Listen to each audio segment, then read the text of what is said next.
The Lorry Driver's Tale, as told to Cleave. We aren't at all like you. They keep us apart for your protection. There'll be a blue sign at the entrance to any ferry port or motorway services. You take this lane and we'll take that. 50 feet on, there'll be red and white marrow bar between the lanes, in case you have a last-minute change of allegiance. You won't, though. You'll keep right. Our lane will turn left, and you'll never think of us again. In your life, you'll have more conversations with optimists and murderers than you will with lorry drivers. And yet, there are more of us than there are of farmers, police, and teachers combined. Our average age is 53. We're male and white, and we have bad backs. We're twice as likely as you to be divorced or separated. But we don't ask for your sympathy. Read the stickers. All we ask is for your cyclists not to pass us on the inside. There are 700,000 goods vehicle drivers in Britain, and we are all self-medicating with bacon rolls. We're 3% of the workforce, 20% of the studio audience for Top Gear, and 40% of the petition to have it put back on the TV. They say we're the core of the UKIP vote, but they shouldn't take us for granted. As the lorry driver said to the politician, "If you can't see my mirrors, I can't see you." When it comes to illegals, we know what the media won't tell you. We catch them sneaking around the back of our trailers. We find them crawling behind the cartons in the load. You probably know the global economic push factors or whatever, but we know how they smell. We're the ones who have to drag them out of the space above the axles. They're in the shadows whenever we turn our back. It's like a horror film. As long as their country is a nightmare and ours is a dream, they'll come in the night. But you're the ones who are sleepwalking. On this one trip I'll tell you about, I was doubling with another driver and we were homeward bound through Calais. If immigration is a horror film, then Calais is the scene where the zombies are massing. You see them out of the corner of your eye at first, when you're still a couple of 100 kilometers out. Say you're pulling into San Quentin for diesel. You give them the hard eye and they act casual, hands in their pockets, but no one's fooled. Because they're Somali and Rwandan zombies, not Parisian zombies with berets and baguettes. A blind lefty could pick them out of a lineup. The illegals can pick out the lefties too. They're the ones driving home from a little place with lavender and Wi-Fi. They always call it a little place. If it was their own lady parts they were referring to, they couldn't be more coy. They keep to their side of the services, topping up their tanks while the euro is so weak. They think the illegals should be allowed in, but when they say in, they don't mean in their car. It would be easy to do. It's not as if the Border Force ever look in the boot of a family motor. But that isn't how liberals think. They're intellectually fearless rather than actually brave. So, the zombies creep towards our lorries instead. We'll be in San Quentin filling up, and all the time we've got one eye on the pump and the other eye on the illegals. Take your eye off and they'll sidle up to the trailer and do the stupid stuff they do. As if we're not going to look in the back before we get to the ferry port. As if we're not going to go up on the gantry and find them clinging on and tell them to F off. If there's one English phrase they're going to learn, it's that. I feel sorry for them, for what it's worth. They're desperate and they're not very bright, and I know this because there are 3 easier ways of getting across the channel than stowing away in an HGV. On this one trip I'm telling you about, we were double manning, as I say, and so my co-driver, I'll call him Mr. Hyde because he's yellowish and rough, he could stand on the other side of the trailer and shoo illegals away while I filled up the diesel. And on this trip, we had a journalist along too. I'll call him Clark Kent, but you know his name. He's famous for slagging off restaurants. And once every 6 months, he writes about a burning social issue so people won't start thinking, hang on, you're just a tiring man who doesn't enjoy eating out anymore. I suppose the 6 months had come up on his tachograph, because here he was, sitting up in the cab, dropping his H's to make us feel at home. The boss had said to be nice to him. She'd given me 500 extra in cash, with a warning that she'd take it back off my wages if the famous man didn't have a nice time. The 500 was still in its manila envelope, safely tucked under my seat. Once I'd done the diesel fill, I climbed into the cab. Clark Kent had set up a webcam on the dashboard because apparently he was live streaming the whole thing. Mr. Hyde didn't want to be in the shot, so the camera was just on me and Clark. It sat there on the dashboard like the unblinking eye of Islington. "So, what do these buttons do?" Clark was saying. "Do you have alarms and whatnot?" "Those are temp dials for the trailer. That one turns on the stereo." "Ooh, do you listen to music?" I wondered what he thought we might listen to, the speeches of Enoch Powell. But the camera was on, so I just said, "Yeah, whatever's on the radio." "Mind if I twiddle?" "Be my guest." "I haven't used one of these things for years," said Clark, prodding away. I honestly don't know what he meant. His fingers, maybe. He found Autoroute FM, which does bad French songs on a playlist, and he thought it very droll. We all laughed about it. It was hilarious that foreigners had radio stations featuring the hits of the 60s, 70s, and 80s. We rolled on towards Calais. "You don't talk much," said Clark to Mr. Hyde. In fact, I told him not to talk, because I knew how that would end. "He's just tired," I said. "He was on until we picked you up in Reims." "Oh, you take turns driving, do you?" "No," I said. "We take Benzedrine and fondle each other to stay awake." "Actually," I said, "yeah, in the EU it's 4.5 hours each, then switch. We have a digicard that keeps track of our hours." "Oh, it must get tiring." "No worse than journalism, I suppose. You have deadlines, don't you?" "Tell me about it. Before I came out for this trip, I had to do a Michelin-starred restaurant and place in Maidstone. It was utterly bogus. And then I had to write it up on the ferry. I couldn't work out if I was furious or seasick." "Still," I said, "I'd swap with you." "You say that, but there are only so many menus a man can read before he wonders if this is really his life's main course." I wondered if he talked like that when the cameras weren't on. I had a flash of what it would be like to be married to him. I was exhausted already, and we'd only just met. We reached the turnoff for Arras, which is where the zombie menace starts to be obvious. There was a bunch of them lurking on the slip road, all bones and nylon parkas. "Christ," said Clark, "you aren't joking." No one believes it until they see it with their own eyes. It's a plague. Clark talked to the webcam. "I can see 1 or 2 dozen dark-skinned males loitering by the exit from these services." "More like 3 or 4 dozen, I said. "There'll be more of them hiding behind that toilet block." "Do you feel any sympathy?" "We can't, can we? It's us who get punished when one of them stows away. We get an 8 grand fine, 2 strikes, and we lose our license." "Still, they're human beings. Don't you feel compassion?" He gave me the same look as when he'd seen my UKIP flag on the back wall of the cab, as if I wasn't necessarily evil, but I couldn't be expected to know any better. "I have to think of my career," I said. "I'm in it for the long haul." He laughed at least. "But seriously, don't you feel any empathy?" "Do you? When one of your reviews shuts down an eatery?" "Well, that's different though, isn't it? No one forces a Michelin chef to serve me a flightless vol au vent." Mr. Hyde scowled at him and said in his Italian accent, "No one forces these scum to hide in my lorry." Clark turned to look at him. "I feel like we haven't met." I laughed to calm things down. "Ignore him. His mother's an Itai. He's practically an immigrant himself." "I'm a racist," said Mr. Hyde. "There. Put that in your bloody newspaper.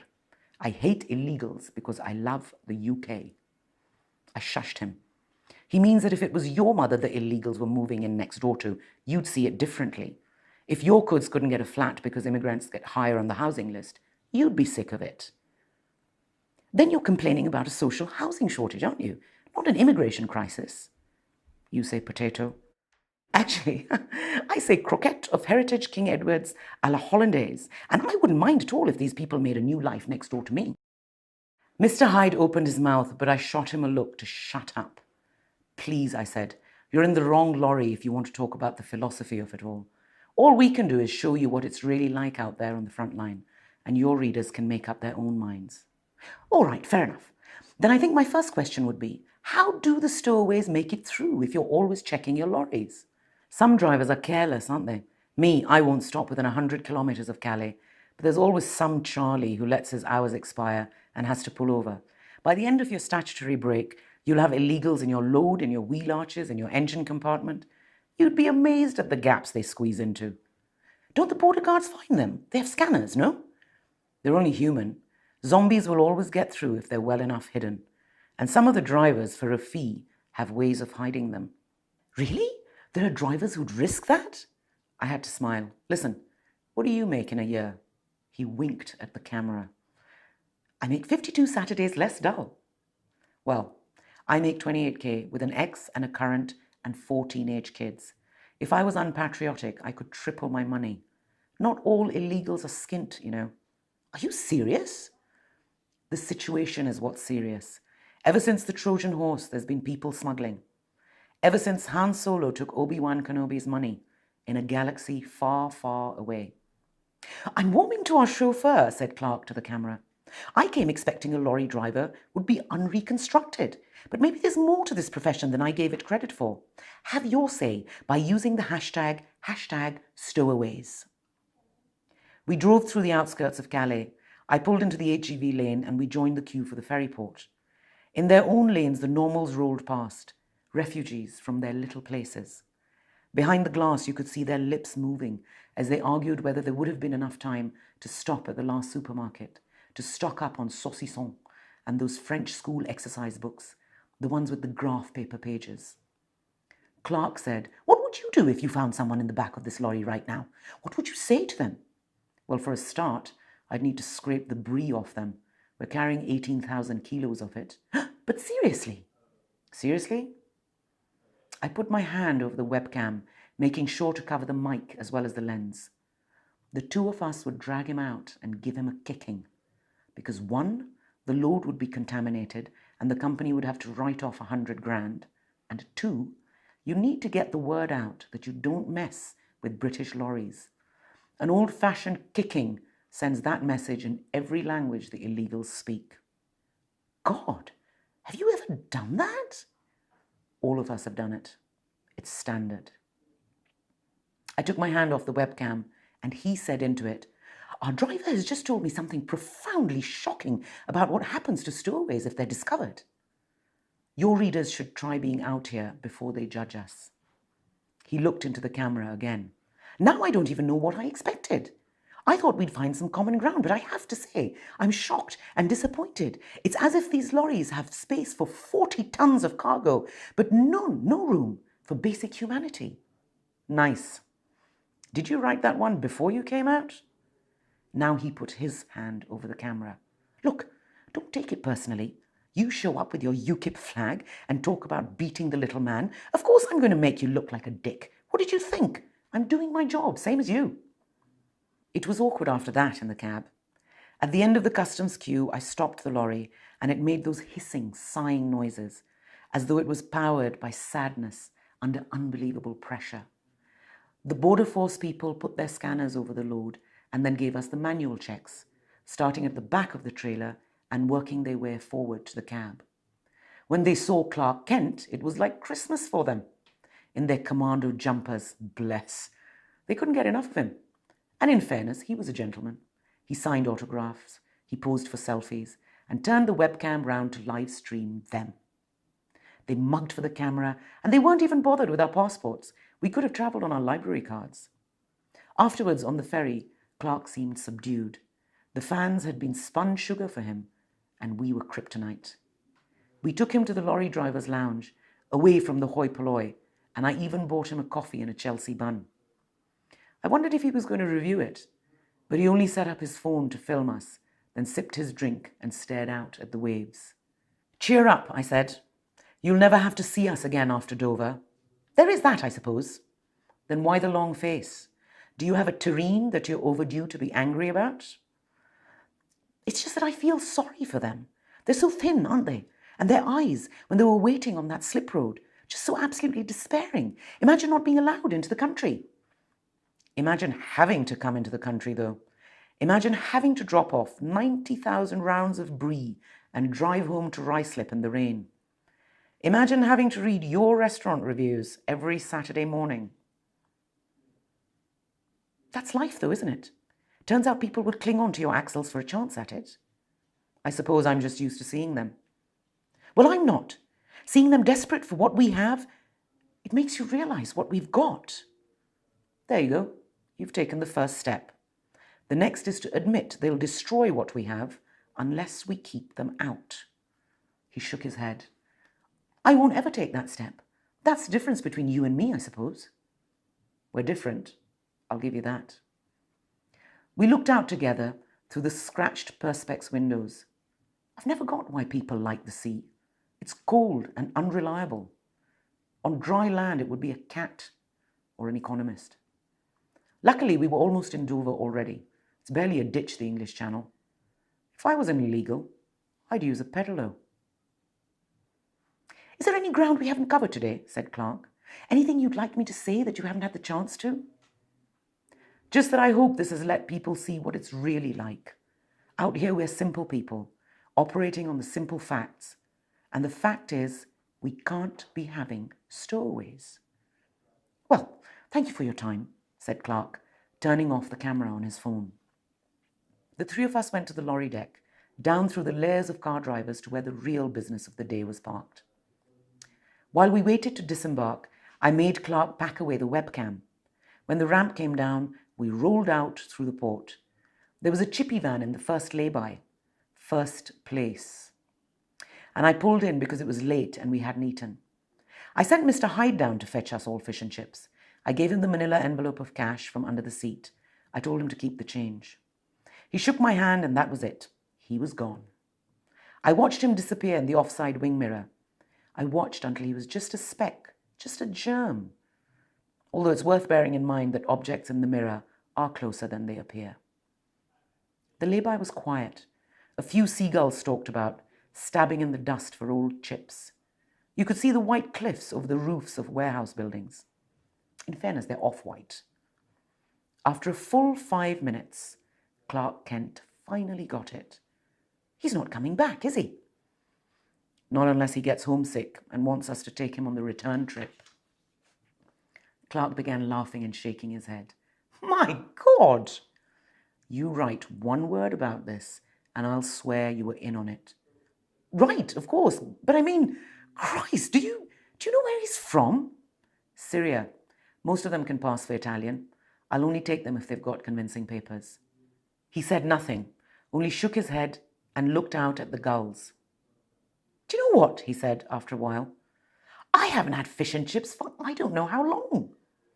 We got cod and large ×2 and leaned against the bumper to eat them. I splashed vinegar on mine. Clark drizzled it on his.